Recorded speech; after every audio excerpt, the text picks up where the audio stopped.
बच्चों, आज हम एक समान वैद्युत क्षेत्र में वैद्युत द्विध्रुव पर बल आघूर्ण की बात करेंगे। ठीक है। सबसे पहले एक समान वैद्युत क्षेत्र क्या है।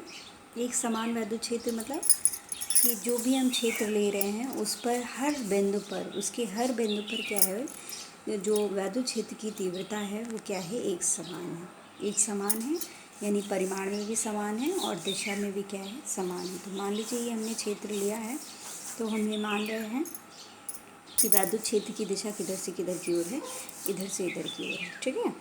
इसमें ये एक समान वैद्युत क्षेत्र को प्रदर्शित करने का ये तरीका होता है कि हम इन्हें किसी समांतर लाइनों से दिखाते हैं और ये जो एरो होते हैं वे वैद्युत क्षेत्र की दिशा को क्या करते हैं, प्रदर्शित करते हैं।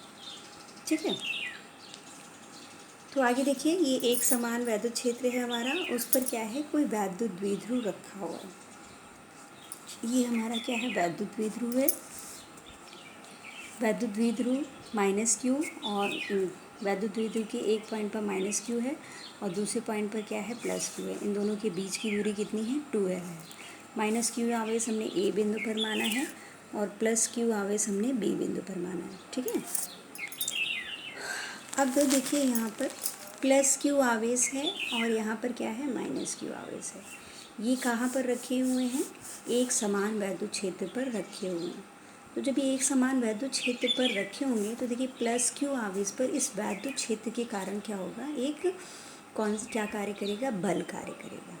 और इसी तरीके से एक माइनस क्यू आवेश पर भी क्या करेगा, बल कार्य करेगा। यह बल किसके बराबर होगा, देखिए हम जानते हैं वैद्युत क्षेत्र बराबर ई। वैद्युत क्षेत्र ई बराबर कितना होता है, F/Q, है ना। तो यहाँ से अगर वैद्युत बल की बात करें कि वैद्युत बल कितना कार्य करेगा, तो बल बराबर E/Q कार्य करेगा। ठीक है। अब देखिए यहाँ पर अगर हम बल की दिशा की बात करें तो प्लस क्यू आवेश पर क्या होता है, वैद्युत क्षेत्र की दिशा में कार्य करेगा, और माइनस क्यू आवेश पर क्या होगा, बल वैद्युत क्षेत्र की दिशा की विपरीत दिशा में कार्य करेगा।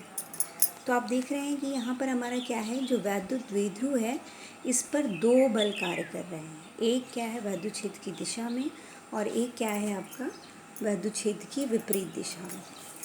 वैसे तो अगर हम परिणामी बल की बात करें तो ये क्या हो जाएगा, कुल बल इस पर शून्य हो जाएगा, यानी इसमें कोई स्थानांतरित गति नहीं होगी कि ये इस अपना स्थान चेंज कर ले। लेकिन ये जो आपका क्या है, बल कार्य कर रहे हैं, तो चूंकि ये क्या है, दो बराबर तथा विपरीत बल एक ही पर कार्य कर रहे हैं, तो एक पर कार्य कर रहे हैं तो ये क्या करेंगे, इस डिवाइस को घुमाने का कार्य करेंगे। तो जब ये इस डिवाइस को घुमाने का कार्य करेंगे तो हम कहेंगे कि ये बल युग्म मिलकर क्या कर रहे हैं, एक बल आघूर्ण लगा रहे हैं। और ये बल युग्म मिलकर अगर एक बल आघूर्ण लगा रहे हैं तो उसका क्या होगा, बल आघूर्ण का, आप जानते हैं कि बल आघूर्ण बराबर क्या होता है, बल गुणे बलों के बीच की लंबवत दूरी। ठीक है। बल युग्म का बल आघूर्ण बराबर बल गुणे बलों के बीच की लंबवत दूरी, और बल आघूर्ण को हम प्रदर्शित कैसे करते हैं, टाउ से। बल यहाँ पर कितना कार्य कर रहा है, EQ के बराबर, और यहाँ पर क्या हो जाएगा, बलों के बीच की दूरी कितनी हो जाएगी, BO।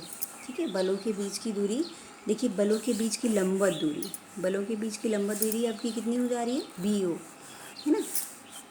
तो यहाँ से देखिए अगर हम टाउ बराबर निकालना चाहें तो QE और BO कितना हो जाएगा। अगर हम ये मान रहे हैं कि ये जो वैद्युत द्विध्रुव है ये कहाँ से कितना कोण बना रहा है, वैद्युत क्षेत्र से थीटा कोण बना रहा है। ठीक है। तो ये एक समकोण त्रिभुज बन जाएगा आपका ABO, और इस समकोण त्रिभुज में साइन थीटा बराबर BO/2 है।